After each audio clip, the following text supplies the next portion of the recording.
Okay, so this is my newest map. Well, not really my newest, but this is my latest video of my absence. Sorry about the absence. I've been preoccupied with school and forging itself. So, just let me give you an introduction to this map. It's a zombie-based map.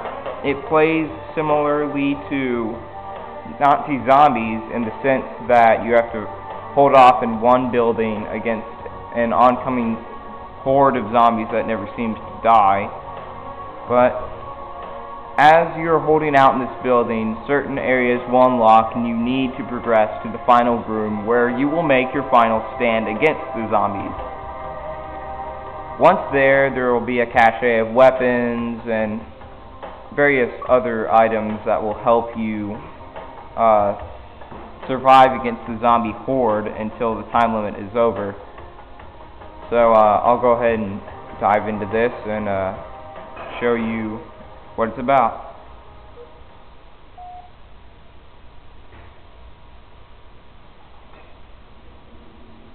Gotta start a new round, that way everything will work properly.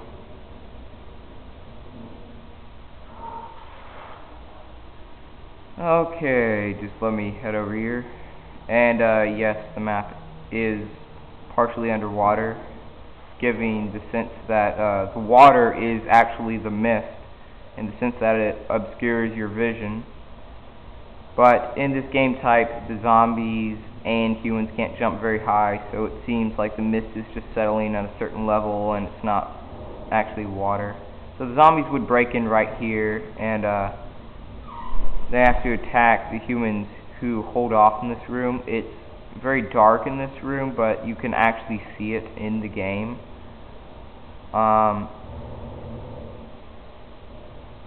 These man cannons will light up your view. They also hold down weapons, and you can just pick them up as little caches. You will have to hold off in this room for about 60 seconds. And you are waiting for this staircase to spawn right here, and that already spawned, so you would end up coming up here. Once up here, you would try and block off that way. So what you would do is you would shoot the propane tank, and it will unlock the trap door, and that will come down and block the way for the zombies. They can get through here, but they have to knock it to the side, so it's not a permanent blockade, but it does slow them down and preoccupy them, just in case any zombies were to get stuck down there. Since they cannot exit out of the front door, they would be able to move it to the side. Anyway, once in this room, there's a couple weapons, and you have to hold out until this doorway is open, which is after about 120 seconds. Zombies can enter through that door and that door, and while here you have access to a mauler, a machine gun turret which is hanging from the ceiling, and 2 SMGs which are carefully hidden in this corner. I advise you to watch your ammo, because it is not infinite ammo and you have to pay attention to your resources. So one of the most powerful weapons here would be the turret.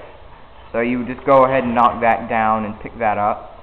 And eventually this door will open and you'll be able to walk through, holding off against the zombies as you move through. And right here there would be a sniper on the cabinet to where you could snipe them down this alleyway. And then a shield door, so the sniper is not too overpowered. Here's a trip mine and a spike grenade, so you'd be able to throw that trip mine right about there.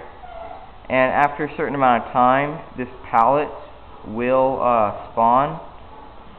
And basically what that pallet does is it keeps you from escaping this room. I am of course going a lot slower through this to show you how everything works, but the pallet would spawn there and you would be unable to leave the room to go back for any further weapons or swords, and you basically got to hold out here until the time limit is over.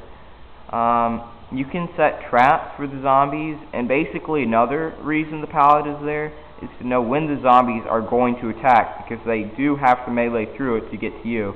So as you start hearing them melee it, you can just shoot that propane tank right there, and right as they walk through, a little explosive surprise for them. There is a battle rifle up here on this cabinet. There's also a turret back here which you have to break off so it's not too overpowered, and there's also some assault rifles up here on this crate. The Warthog there is just for looks, making it give the sense that this was a garage but the doors malfunctioned and you are not able to leave. So you are able to sit in the side passenger seat, but that doesn't really do you much good. That is mainly the entire map. There's not much else to it, but it is really fun to play with a group of about I'd say 4 to 8 people, 8 being the max. But it is really interesting, and there goes my phone again. But anyway, this map is really fun to play, and just a great infection map for Longshore if you don't have anything else. So I'll just go ahead and end the video now, and I'll see you guys later.